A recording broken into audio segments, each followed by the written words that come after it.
bersama Bang Boy. Ini kocak ini. Ini sangat kocak. Tiba-tiba RG menuntut untuk uang 4M dibalikan ke RG. Lalu berarti nggak ada penyitaan. Kok langsung ke bahwa ini tentang pemerasan? Aneh ini. Ini aneh, kita bahas nanti ya reaksinya. Dokter Reza Gladys kebal hukum ya. Katanya sudah dilaporkan tapi tak kunjung diproses. Emang ada di Indonesia ini yang kebal hukum gitu guys? Soalnya aku juga kurang tahu ya tentang hukum di Indonesia. Ini tapi Reza Gladys katanya udah dilaporkan tapi tak kunjung diproses. Gimana pendapat kalian? Coba kalian tulis di kolom komentar. Ya, itu termasuk orang yang kebal hukum. Orang yang nggak bisa tersentuh dengan hukum. Februari loh. Februari dilaporkan oleh Doktif. Tidak ada hasil sampai sekarang. Tidak ada hasil. Apalagi kalau kita fokus ke tentang RG. Jadi kalau misalkan kita anggap ya, ini anggap ya, overclaim itu adalah merupakan pelanggaran terhadap teknis klaim kosmetika. Yang bahayanya di mana? Kan nggak ada nih, karena produk klien kami kan sudah memiliki izin edar. Ini hanya soal klaim, hanya itu aja. Misalnya begini, produk itu tidak boleh dikatakan bisa memutihkan, bisa kemudian menghilangkan flek gitu. Nah itu namanya melebihi klaim, ya salah dalam teknis klaim kosmetika. Kalau ada disebutkan seperti itu namanya sanksi administratif, bukan pidana. Ini berbicara tentang overclaim. Apakah itu karena mengandung zat berbahaya atau kelebihan atau kekurangan? Semuanya itu adalah pidana. Yes. Pidana dalam konteks kalau zat berbahaya kan bisa merusak tubuh pemakai atau konsumer.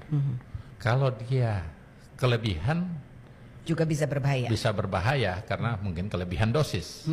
Kalau dia kurang juga bisa berarti tidak punya efek, itu penipuan. Jadi kesimpulannya semuanya itu adalah Semua jenis overclaim adalah penipuan. iya, dan kita bisa tindakin. Tindakinnya salah satunya dalam bentuk ya tentu kalau domainnya Badan POM kan mulai administrasi, pencabutan izin, penutupan usaha. Kalau dia sudah aspek merugikan dan itu berbahaya, tentu kita bisa lanjutkan ke kepolisian. Hebat kali Prof Taruna ngomong seperti ini dengan yakin bahkan Prof Taruna berhasil meyakinkan kita semua, apalagi Bang Boy, bahwasanya RG itu harus ditangkap sebab produknya terbukti overclaim. Perihal yang apa yang dikatakan oleh Prof Taruna ini, kalau berkelebihan itu berbahaya, bahkan ya nggak perlu berkelebihan, tapi kalau nggak sesuai dengan apa yang diiklankan itu juga bisa berbahaya. Misalnya ada beberapa orang yang kulitnya sensitif, tapi diiming-imingi oleh iklan yang sebegitu mewahnya bahwa diklaim akan seperti ini, tapi ternyata kandungan aslinya itu nggak boleh dengan kulitnya dia sensitif. Nah itu juga bisa kena kasus.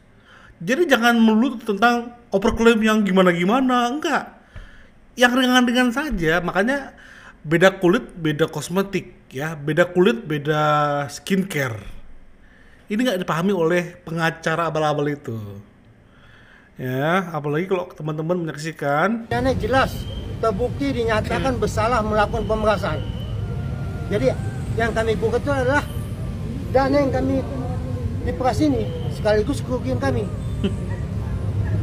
Jadi begini ya, Apa? perbuatan melawan hukum yang mau kita gugat. Nikita sama Mail itu menerima uang 4M itu melawan hukum. Ya, melawan hukum dibuktikan dengan kemarin Ketok Palu divonis sah melawan hukum ya. Ya, akibat perbuatan melawan hukumnya ini uang Dr. Reza Gladys 4M itu masih di tangan Nikita. Itu akan kita minta balik. Ya, plus kerugian-kerugian yang dialami. Ya, perbuatan melawan hukumnya adalah memaksa Dr. Reza menyerahkan uang 4M itu melawan hukum. Buktinya sudah divonis ya. Orang tua, kan memang dari awal tuh kayaknya memang nggak ada tentang pemerasan dari awal, makanya nggak ada penyitaan.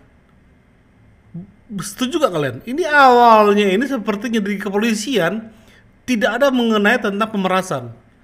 Karena kalau pemerasan maka akan disita 4M itu dari rekeningnya Nikmir. Udah pasti itu sebagai barang bukti. Lalu naik ke kejaksaan, berubahlah menjadi TPP udah pemerasan. Ya, berubah arahnya ke sana supaya makin besar hukumannya, itu maunya mereka. Tapi mereka lupa bahwa dari awal tuh nggak ada penyitaan. Kalau bener ini memang sama Nikmir ya Mas Ian ya. Atau kalau memang hakim nggak memerintahkan di poin putusan tersebut, berarti hakim menganggap fix ini bukan ada pemerasan.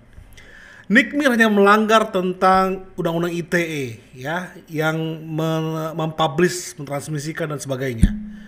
Berarti hakim menganggap nggak perlu dikembalikan. Itu transaksi kok. Vonis gue ini kepada Nikmir ini atas dia yang melanggar undang-undang ITE gitu orang tua. Oh ya orang tua, 3 orang tua. Tidak akan minta balik itu dari kita yang 4M itu. Beserta ganti rugi yang mana ini yang dialami Dr. Reza, banyak kerugiannya lagi dihitung ya, itu PMH-nya. Tapi belum diajukan kan bakal akan kalau memang nanti tidak dicabut ya, disitulah kita masuk gugat balik, bahasa hukumnya rekonvensi ya, kita gugat balik. Tapi kalau ini gugatan dicabut lagi, kami yang menggugat ya, tetap buang 4M itu yang nggak bisa gitu aja, tetap harus kembali beserta dengan ganti kerugian ya, tetap itu kita minta, itu wajib kita minta itu. Nominalnya berapa bang? 4M nya sudah pasti plus ya, lagi dihitung. Lagi dihitung. Aduh, pengacara kocak kenapa? Bapak, kalau bapak mau bayarannya tolong cecer 4 miliar itu, gitu omongannya CRG. Dan kalian mau makan itu uang itu semua, makan silakan makan. Supaya dibalikin 4 miliar, sedangkan ini kita yang berjanji udah dibalikin uangnya, udah dibalikin. Tapi kalau dari versi Bang Boy nggak bisa memastikan uang itu sudah dikembalikan atau tidak. Tapi ini jadi simpang siur kan, banyak hal yang jadi simpang siur, dan itu semua pasti menunjukkan kekeliruan polisi, jaksa atau hakim dari awal. Mau uang itu udah disita atau sudah disita, itu menjelaskan ketidak masuk akalan apa yang dikerjakan oleh polisi, kejaksaan sama hakim. Ini bodoh banget sih mereka ini ya. Kenapa nggak fokus ke bandingnya jaksa aja? Akhirnya seperti ini makin memperluas bobroknya mereka atau boroknya mereka. Ya ampun, abu-abu monyet. Gue ngeliat datanya lo habis sekitar hampir 50-an M ya. Gila, habis 50-an M. Itu kalau lo buka klinik kayaknya bisa jadi 4 atau 5 kali ya. 5 tempat. Habis itu lo kembangin usaha lo. Terus integritas kepercayaan masyarakat ke lo seharusnya. Tapi ya semua pilihan di tangan lo gitu. Lo kayaknya merasa bangga gitu ya memenjarain si Nikita Mirzani itu ya. Itu bukan akhir dari segalanya sayang. Aku kasih tahu sama kamu ya, kemarin itu kalau kamu benar-benar kerjasama sama Kak Nikita yang mempunyai kekuatan powernya dia gitu ke masyarakat, habis itu kan dia mau up untuk integritas kamu, kepercayaan ke masyarakat itu kembali lagi kepada kamu. Tapi sayangnya malah kamu sideng, otak lo bego gitu loh. Kemarin itu Kak Nikita kan udah bilang, iya nanti aku bantu, habis itu kamu perbaikin dulu semua produk-produk kamu. Ya iyalah, tapi kamu malah sok-sokan, sok pinter. Akhirnya lo ngeluarin uang sekitar 50M, mampus lo. Belum lagi ini gugatan perdata yang 200M. Aduh ya ampun, gue nggak tahu juga deh. Maksudnya itu tabungan lo tuh berapa triliun gitu. Ada 30 triliun atau 50 triliun. Kalau ada 50 triliun ya nggak apa-apa sih, cuma 240 sekian M gitu mah kecil gitu. Tapi sayang, produk lo itu yang beli masyarakat, lo harus tahu itu ya. Kepercayaan, integritas, kepercayaan masyarakat itu tuh penting. Karena kenapa? Lo nyogok oknum-oknum penyidik, endegen dan kawan-kawannya, belum tentu dia itu beli produk lo. Dan itu cuma segelintir batasan kecil doang. Yang beli itu masyarakat Indonesia, lo harus paham itu. Tapi kalau udah kepercayaan udah nggak ada, siapa yang mau beli? Halu, setan. Kan enggak kayak gitu, abu-abu monyet. Dibilangin ngeyel, lo jangan denger-denger sama si Nepos. Nepos itu udah nenek-nenek, mukanya longsor, terus pelakor, istrinya judol, terus habis itu apalagi ya, banyak banget dia anak durhaka, sosokan dia sok ngalu. Lo nggak tahu Markus sebenarnya itu tuh Sinepos, rumah pabrik itu hasil Markus, hasil meres. Yuk bangun abu-abu monyet, bangun yuk abu-abu monyet, bangun sadar otak lo, kalau nggak sadar cedotin ke tembok. Dan ampun abu-abu monyet. Dari awal dia konsisten mengatakan abu-abu monyet, tapi dia cerdas ya, abu-abu dan Nepos. Cerdas. Kondisinya sudah sah memeras, akibat perbuatannya uang 4 miliar berpindah dan itu akan kita minta balik. Kira-kira begitulah kata kuasa hukum Reza Gladys. Tapi kalau kita pakai logika hukum yang benar ya, sahabat channel, jadi pernyataan ini justru mengundang pertanyaan besar ya. Iya. Kenapa baru sekarang bicara perdata setelah pidananya sudah jalan? Jadi dalam hukum itu ada asas penting banget ya, yang disebut asas ultimum remedium. Artinya hukum pidana adalah jalan terakhir ya, bukan jalan yang pertama. Kalau sejak awal pihak Reza Gladys sadar bahwa sengketa mereka ini berkisar pada uang 4 miliar ya, dan dugaan pemaksaan transaksi, maka jalur yang tepat mestinya ya gugatan perdata ya, bukan laporan pidana. Karena kalau perdata bisa mengakomodasi dua hal ya. Pertama adalah pengembalian uang dan ganti rugi tanpa mengorbankan asas praduga tidak bersalah seseorang. Tapi yang terjadi di kasus ini kan justru sebaliknya ya. Mereka memilih jalur pidana terlebih dahulu, baru setelah vonis muncul dan putusan belum ingkrah tentunya ya, tiba-tiba muncul rencana untuk menggugat balik atau melakukan konvensi. Nah inilah yang menunjukkan inkonsistensi logika hukum. Kalau uang 4 miliar itu sudah menjadi objek perkara pidana ya, dan majelis hakim dalam amar putusannya sudah memerintahkan pengembalian sebagian besar uang tersebut ya, maka aspek kerugian material itu sudah diakomodir oleh putusan pengadilan pidana. Sedangkan kerugian imaterial sahabat cendol seperti misalnya reputasi, stres atau stigma sosial ya, juga secara substansi ya, substansi keadilan ya, sudah terjawab dengan adanya hukuman terhadap pelaku yang dianggap bersalah.